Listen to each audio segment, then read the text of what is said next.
오늘 어느덧 올 한 해 반년을 마감하는 6월 30일입니다.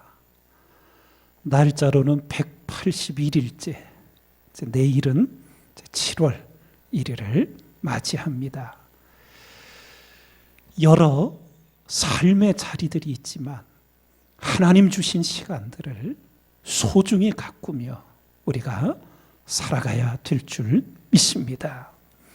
말씀 전하기 전에 조금 시간에 대해서 말씀을 드려보면, 제게 이런 경험이 있었습니다. 경북 역천에 이제 군목으로 입대해서 12주간 군사훈련을 받는데 하루가 일주일 같더라고요. 맨날 사람 살리는 공부만 하다가 군대 입대해서 사람은 이렇게 죽이는 훈련하다 보니까 하루가 일주일 같더라. 일주일이 한 달 같더라고요. 저녁에 옥상에 빨래한 걸 걸러 올라가면서 석양을 보며 이제 하나님께 또 마음의 기도를 드리면서, 하나님, 시간이 이런 것도 있네요. 정말 하루가 일주일 같네요. 그래서 그 이후부터 바쁘다, 시간이 없다, 이런 생각을 저는 일체 하지 않게 됐습니다. 시간이 없다는 것은 마음이 없다는 것과 같은 말이구나.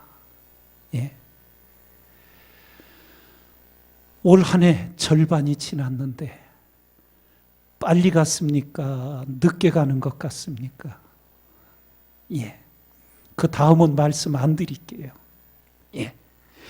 오늘 우리 참된 교회란 성경이 뭐라고 가르치시는가? 5번째 시간, 마가복음 11장 함께 읽겠습니다. 저희가 예루살렘에 들어가니라 예수께서 성전에 들어가사 성전 안에서 매매하는 자들을 내어 쫓으시며 돈 바꾸는 자들의 상과 비둘기 파는 자들의 의자를 둘러 엎으시며 아무나 기구를 가지고 성전 안으로 지나다님을 허치 아니하시고 이에 가르쳐 이르시되 기록된 바 내 집은 만민의 기도하는 집이라 칭함을 받으리라고 하지 아니하였느냐. 너희는 강도의 구려를 만들었도다 하시며 대제사장들과 서기관들이 듣고 예수를 어떻게 멸할까 하고 꾀하니 이는 무리가 다 그의 교훈을 기이히 여김으로 그를 두려워함일러라. 아멘. 내 집은 만민의 기도하는 집이라. 성전의 정의를 기도하는 집이라고 하나님께서 말씀해 주셨습니다. 이것은 주님이 처음 하신 말씀이 아니라 이미 구약시대 이사야 선지자를 통하여서 하나님께서 말씀하여 주신 내용이지요. 우리 이사야 56장 7절 함께 읽습니다. 내가 그를 나의 성산으로 인도하여 기도하는 내 집에서 그들을 기쁘게 할 것이며 그들의 번제와 희생은 나의 단에서 기꺼이 받게 되리니 이는 내 집은 만민의 기도하는 집이라 일컬음이 될 것임이라. 여기서 조금 부연 설명을 잠깐 하나 드릴게요. 성전 건축을 비판하는 그런 사람들 가운데는 그게 교회 건물이지 무슨 성전이냐 이렇게 말을 합니다. 문자적으로 보면 성전은 예루살렘에 세워졌던 솔로몬 성전, 수룹바벨 성전, 그리고 시대가 흘러 헤롯 대왕 때 보수했던, 중건했던 헤롯 성전, 이 하나만이 문자적으로는 성전이에요. 근데 왜 우리가 이 모든 교회들을 성전이라고 부르는가? 우리 교회도 교회 건축을 하며 왜 성전 건축이라는 말을 쓰는가? 예, 가장 중요한 의미는, 성전의 가장 중요한 의의는 하나님이 임재하시는 거예요. 하나님이 임재하시면 그곳이 거룩한 집이 되고 거룩한 전이 되는 거예요. 그래서 사도 바울이 너희 안에 성령이 거하시면 너희가 하나님의 성전인 줄 알지 못하느냐. 하나님이 여기 임재하여 계시니까 너희 몸이 거룩한 전이라고. 우리 집이 아파트야. 몇 동 몇 호야. 그런데 거기 주님을 모시고 예배하고 찬송하고 기도해서 하나님이 임재하셔. 사람들이 볼 때는 무슨 아파트 몇 동 몇 호야. 근데 하나님 보실 땐 거기가 성전인 거예요. 무슨 뜻인지 아시겠지요? 예? 하나님이 임재하시는 곳이 천국이고 성전이에요. 기도하는 집이 성전이 되는 거예요. 그래서 제가 신방을 갔을 때 그런 기도를 드리는 구절이 있어요. 어떤 기도의 구절이 있냐면, 하나님, 이 가정이 이곳에서 예배할 때, 찬송하고 기도할 때 하나님 여기 임재하셔서 이곳이 제2의 성전이 되게 해 주십시오. 그런 기도를 드려요. 직장, 어느 사업장 개업을 해서 개업 예배를 드리면, 하나님, 교회가 제1의 성전이 되고 성도의 가정이 제2의 성전이 되고 하나님이 은혜로 세워주신 이 사업장 제3의 성전이 되게 하셔서 여기서 기도할 때 하나님 응답해 주시고 여기서 찬양할 때 하나님 임재하여 주셔서, 예?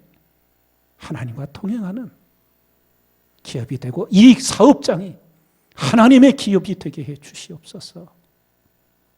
그렇게 기도를 드리는 거예요. 예.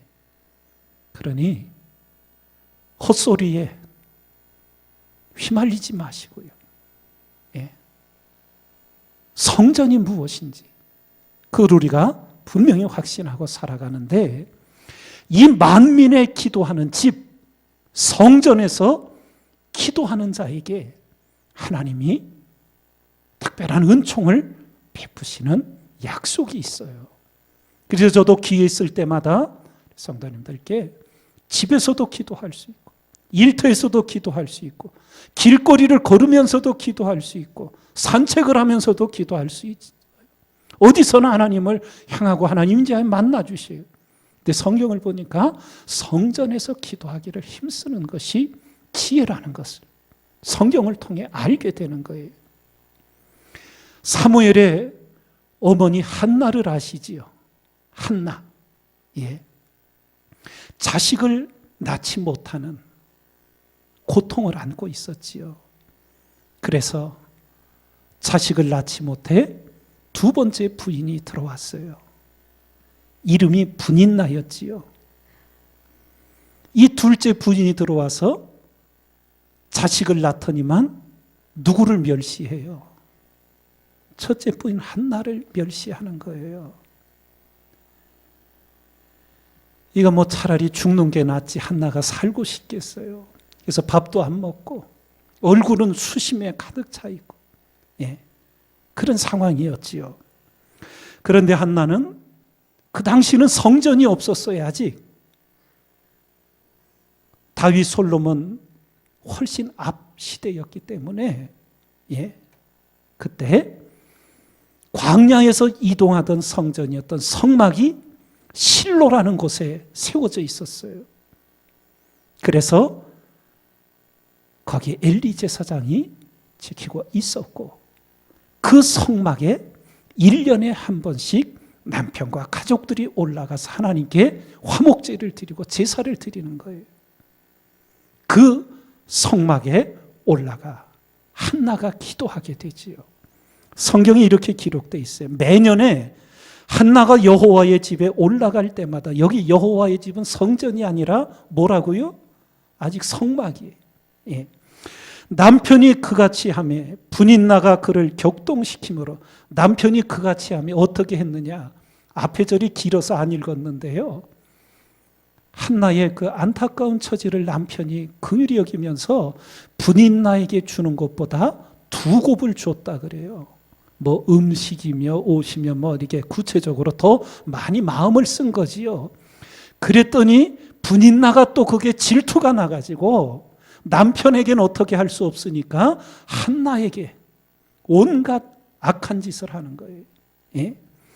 분인나가 한나를 격동시킴으로 구가 울고 먹지 아니하니 그들이 실로에서 먹고 마신 후에 한나가 일어나니 때에 제사장 엘리는 여호와의 전 문설주 곁 그 의자에 앉았더라.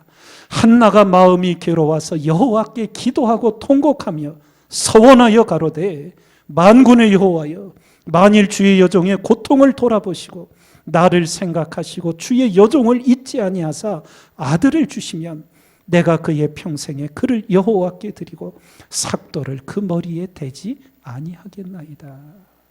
서원 기도를 하나님 앞에 통곡하며 드리고 하나님이 그 기도에 응답하셔서 사무엘 아들을 주시지요. 예. 그리고 우리가 아는 대로 사무엘이 젖을 뗐을 때 바로 성막에 하나님께 서원한 대로 드리게 되지요. 그래서 사무엘 선지자를 어머니의 기도로 태어났고 기도의 집에서 자라나 일평생 기도의 선지자로 하나님의 뜻을 행하게 되지요. 한나는 괴로움을 기도로, 원통함을 기도로, 고통을 기도로, 투기와 질투심을 거룩한 기도로 승화시킨 하나님의 딸이었습니다. 이렇게 진정한 기도는 상황의 변화가 오기 전에 기도한 그 사람을 먼저 변화시키게 돼 있어요. 한나에게 어떤 변화가 일어났습니까? 성막에서 기도를 드린 후 한나는 더 이상 옛날의 한나가 아니었어요. 울고 밥 안 먹고, 예. 우리 어렸을 때 내가 원하는 거 부모님 안 들어주면 땡강 부릴 때 뭐 했어? 밥 안 먹어. 예. 다 웃으시는 거 보니까 다 한두 번씩은 경험들이 있으시죠. 예. 저도 그런 경험이 있는 것 같아. 잘 기억은 안 나죠. 밥 안 먹어. 땡깡 부리는. 예. 성막에 올라가 기도드린 후 한나는 다시는 이런 근심이나 수심에 잠기지 않고, 예. 완전히 변화된 그런 삶을 하루하루 살아가며 사무엘을 이제 응답을 받게 되지요. 바로 이것입니다. 하나님은 우리의 그 간절한 기도 제목, 전능하신 하나님은 손바닥보다 뒤집기 더 쉽게 하실 수 있는 하나님임을 믿으시지요. 문제는 누구예요? 기도하는 우리 자신이 문제예요. 우리 자신이 변하면 상황은 하나님이 얼마든지, 가장 어려운 게 기도하는 우리 자신의 변화예요. 예.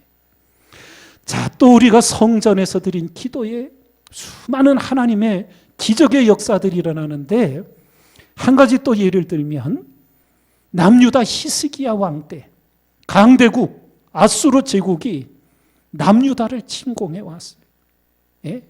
막을 길이 없어요. 수많은 나라들을 다 물리치고 제국을 형성한 아수르 제국. 그때 히스기야 왕이 성전에 올라가 기도합니다.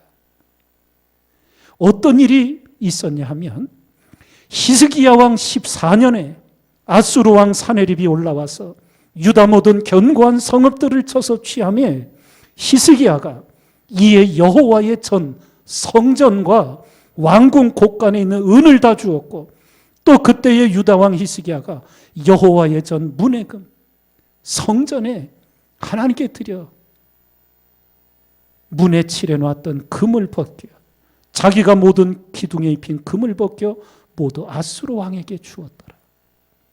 예? 그리고 잠시 물러갔다가 다시 또 쳐들어오는 거예요. 예. 히스기야 왕이 듣고 그 옷을 찢고 굵은 배를 입고 여호와의 전에 들어가서, 예, 하나님께 부르짖어 기도하는 거지.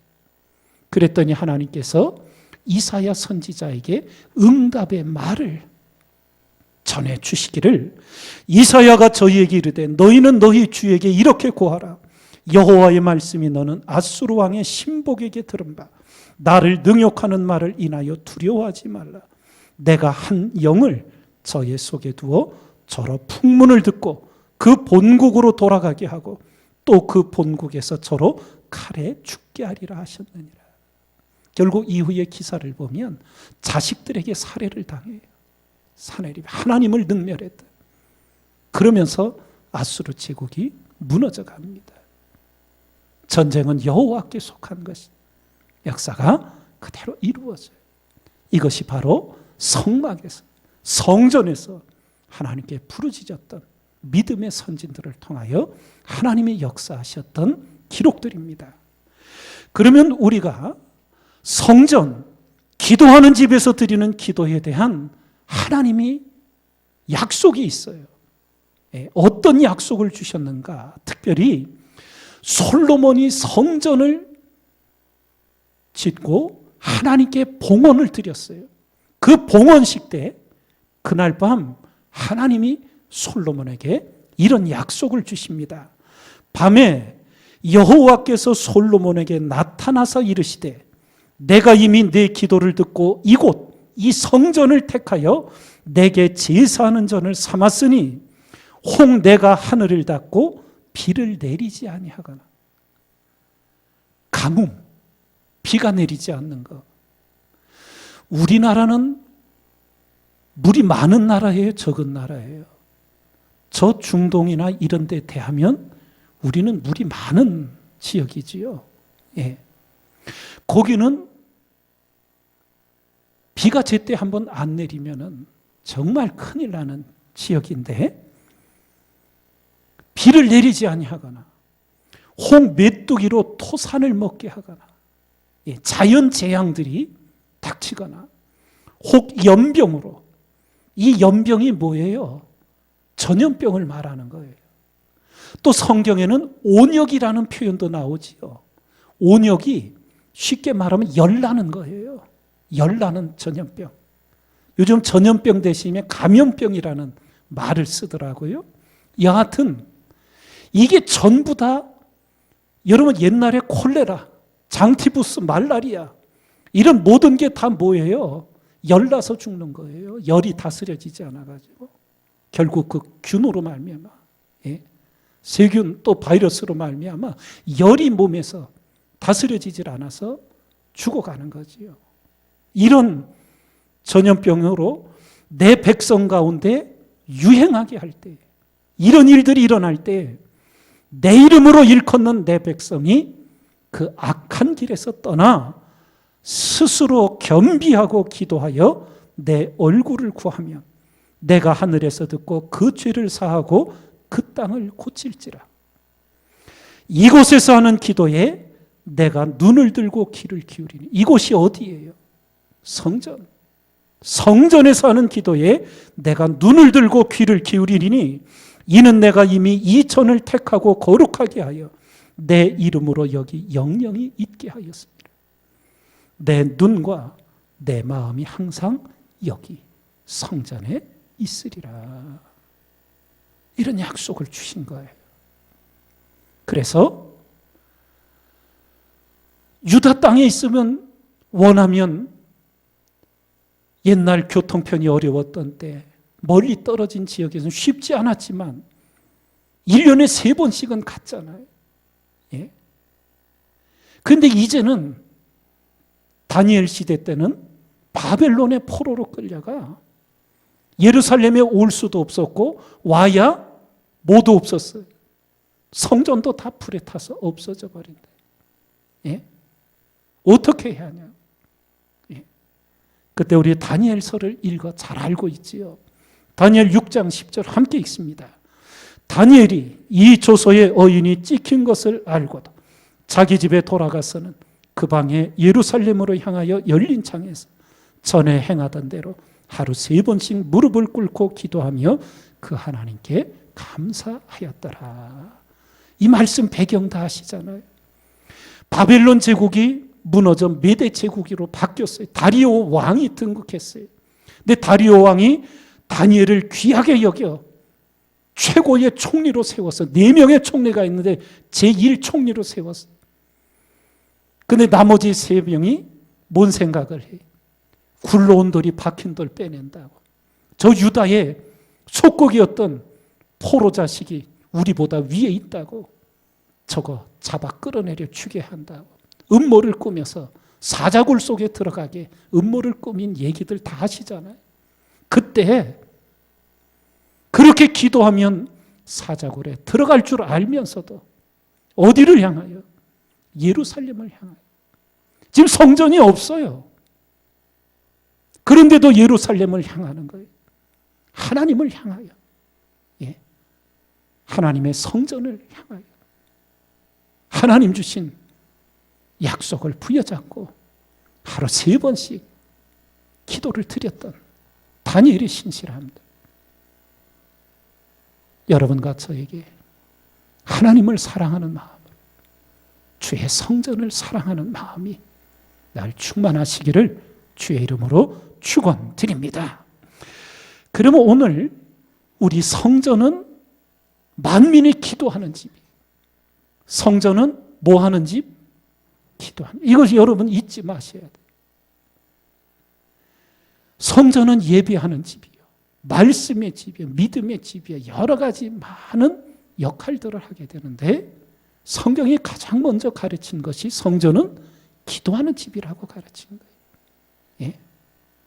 예. 성전에 올라오면 기도하기 힘쓰셔야 돼요. 예. 여러 곳에서 우리가 기도해도 하나님 들으시지만 성전에서 기도하기를 힘쓸 줄 아는 지혜자가 되시는 거예요. 예. 그러면 이제 이 참된 교회, 하나님의 성전, 만민이 기도하는 집에서 우리가 하나님께 기도하는 자로 일생을 살아가는데 하나님이 연락하시는 그 참된 기도를 드리기 위해 우리가 무엇을 관심하고 무엇을 마음에 두고 기도해야 되겠는가? 크게 3가지를 함께 나눕니다. 첫 번째, 말씀의 기도자가 되시기 바랍니다. 이게 무슨 가르침이냐 하면 이렇게 비유를 듣게요. 말씀과 기도는 수레의 2바퀴와 같아요. 지금 자동차 4바퀴로 다니지만 옛날 수레들은 2바퀴였잖아요. 네. 말씀과 기도는 수레 2바퀴와 같아요. 왜 이 예를 드느냐? 바퀴 한쪽이 커, 다른 쪽보다. 그럼 수레가 전진할 수 있어요? 어떻게 돼요? 어느 쪽이든 한쪽이 바퀴가 더 크면 가려고 하는데 제자리 계속 맴도는 거예요. 거기만 맴도는 거예요. 제가 교회 안에서 성장하면서 그리고 목회하면서 저 자신에게도 늘 교훈을 일깨우고 또 지켜보게 된 것이 뭔가 치우치는 경향들이 있더라고요. 어떤 분은 성경 공부를 너무 좋아해. 성경을 수백 번 통독을 하고 뭐 성경 공부한다면 안 빠져. 그런데 기도의 자리에는 보기가 어려워. 반면에 정반대로 어떤 분은 기도의 자리는 안 빠져. 그리고 본인이 정하여 철야 기도도 해. 금식 기도도 하고. 그런데 말씀을 배우고 말씀을 깨우쳐야 하는 자리는 늘 보이질 않아. 여러분 이것을 잘 영적으로 분별하셔야 돼요. 우리는 다 성향적으로 어느 한쪽으로 이렇게 기울어져요. 예? 한번 손들어 볼까요? 나는 말씀에 치우친 것 같다. 나는 기도에 치우친 것 같다. 안 할 테니까 신경 쓰시지 말고 생각해 보시라는 거예요. 생각해 보셔야 돼요. 말씀과 기도가 함께 가야 돼요. 그래서 여러분 유대인들은 기도한다는 게 기도만 한 게 아니에요. 하나님 앞에, 여러분, 예수님도 고향 나사렛에 사역하다 가셔서 곧 들어가셔서 뭐 하셨어요? 회당, 교회 전신 회당에 들어가 뭐 하셨어요? 편한 이사여서 말씀 읽잖아요. 주의 성령이 내게 임하셨어요.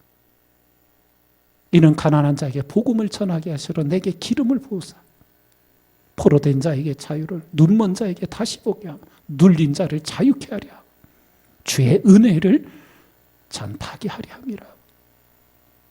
기도하는 집에 들어가 말씀을 읽는 거예요. 그리고 기도하는 거예요. 기도하고 말씀을 하나님 앞에 읽어가며 말씀과 기도가 함께 가야 돼요. 말씀으로 기도하고 기도로 말씀을 새기고. 예. 오늘날 이것이 너무나 약화됐어요. 기도하는 사람은 그냥 기도하는 자리만, 제자훈련 말씀 공부하는 말씀 자리만 치우쳐버리는 거예요. 지혜의 마음을 가지시고 내게 하나님의 말씀이 풍성하여 그 말씀으로 기도하고 내가 기도 드릴 때마다 그 하나님의 말씀이 기억돼서 그 말씀을 마음에 새기며 그 말씀 속에서 하나님을 만나고 기도하는 은혜들. 예. 이게 말씀의 기도자가 돼야 한다는 거예요. 어제 제가 책을 하나 읽다가 참 재미있는 말이 있어서 제 다이어리에 7월 1일 앞에 빈 자리에다 적어놨어요. 목사는 원룸에서 살면 안 된다. 이런 말이 있더라고요. 말이 재밌더라고. 목사는 원룸에서 살면 안 되고 3룸에서 살아야 된대. 그 세 방이 뭐냐? 기도의 골방, 말씀의 책방, 위로의 신방. 말도 참 잘 만들어내. 이 세 방에서 살아야 한다. 원룸 한 방에서만 살면 안 된다. 목사로서 살아가면서 말씀의 책방에만 콕 박혀 있는 거, 그것만 아니라는 거예요. 기도의 골방에만 콕 박혀 있는 거 아니라는 거예요. 뭘 말하려고 하는지 알아들으셨을 테니까요. 예? 그리고 꼭 기억하십시오.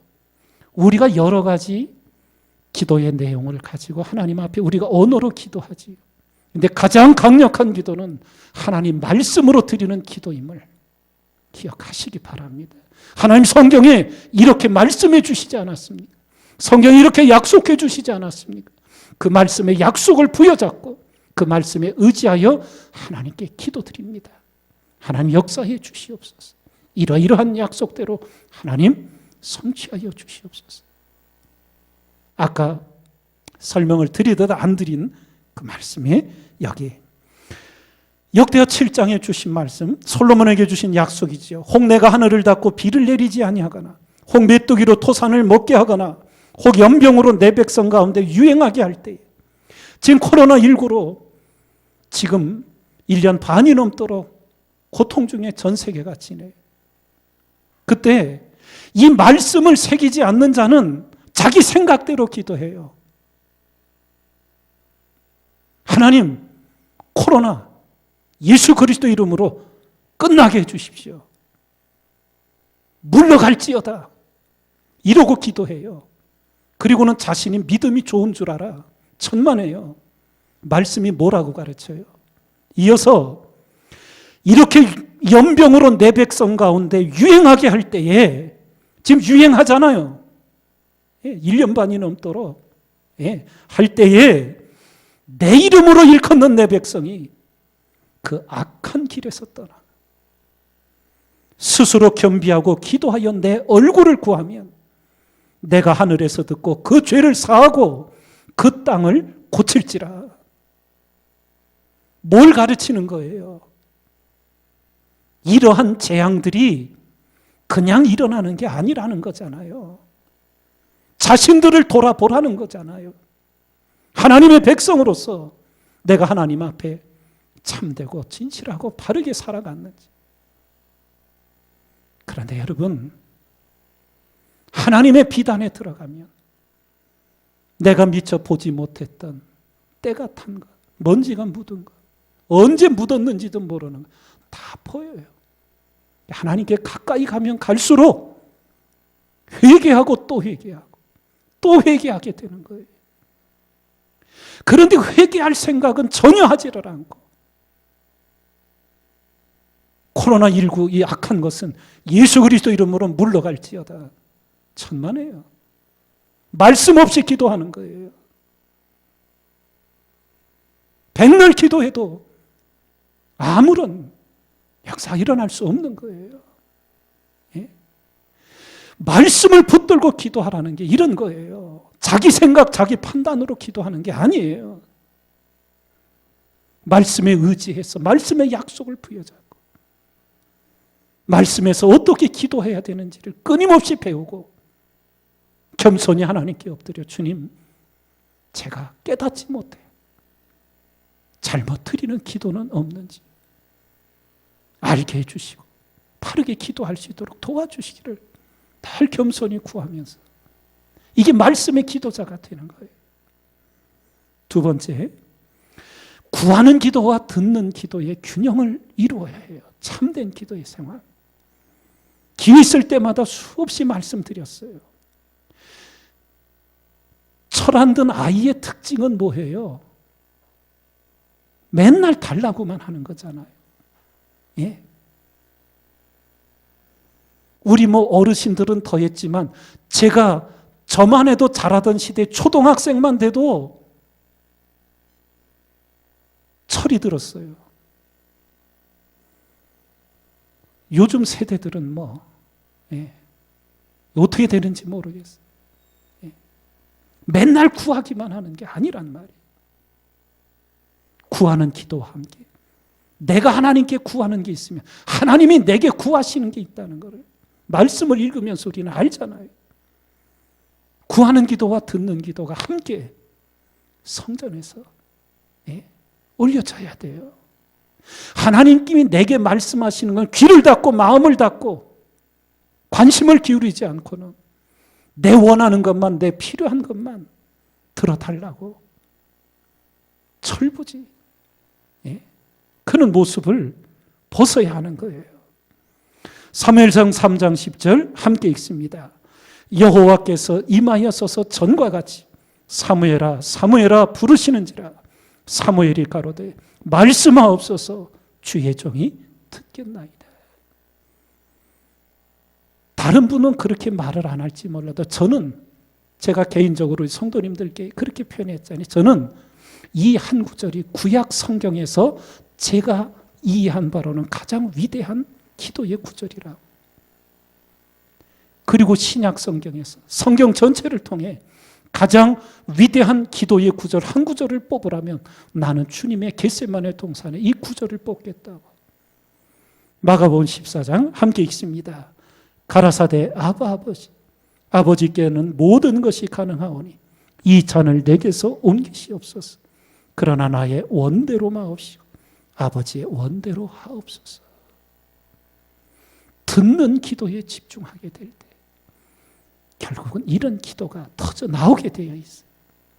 성전에서 참된 기도 드리기 위해 구하는 기도와 함께 하나님의 말씀을 듣는 기도가 균형을 이루어서 기도의 깊은 은혜로 나아가야 될 줄 믿습니다. 마지막 한 가지만 더 하면 말씀의 기도자가 되시라는 것. 구하는 기도만이 아니라 듣는 기도가 함께 균형을 이루어야 한다는 것. 세 번째 마지막, 골방의 기도자가 되셔야 한다는 것. 그런데 기억하십시오. 이 골방은 장소의 문제이기도 하지만 깊이는 장소의 문제만이 아니에요. 마음의 문제예요. 골방에 들어가 있어도 골방의 기도가 아닌 사람이 있어요. 100명, 200명이 모인 기도의 자리에서 기도해도 골방에서 하나님과 교통하는 기도자가 있어요. 그게 장소의 문제가 아니라 마음의 문제라는 거예요. 이게 뭔 가르침이냐? 주님께서 이렇게 말씀하시죠. 마태복음 6장 우리 함께 읽습니다. 또 너희가 기도할 때에 외식하는 자와 같이 되지 말라. 저희는 사람에게 보이려고 회당과 큰 거리 어귀에 서서 기도하기를 좋아하느니라. 내가 진실로 너희에게 이르노니 저희는 자기 상을 이미 받았느니라. 너는 기도할 때에 내 골방에 들어가 문을 닫고 은밀한 중에 계신 내 아버지께 기도하라. 은밀한 중에 보시는 내 아버지께서 갚으시리라. 예? 사람에게 보이려고 기도한 대표자들이 누구였어요? 바리새인들이었지요. 길거리, 사거리에 서서. 예? 나는 이렇게 기도 생활한다고. 사람에게 보이려고 하는. 예? 골방에 들어가서 기도를 드려도 하나님이 우리 마음을 통찰하시잖아요. 내가 이렇게 기도하는 사람인 줄 누구한테 자랑하고 싶고 누가 좀 알아주기를 바라고 있다면 큰 거리 어귀에 서서 기도하는 바리새인이나 골방에 들어가 장소는 골방이지만 차이가 없는 거예요. 예? 오직 하나님 앞에 진실된 마음을 통하며 내 심령의 골방을 찾아 하나님과 교통하는 기도자들 꼭 되시기를 주님의 이름으로 축원드립니다.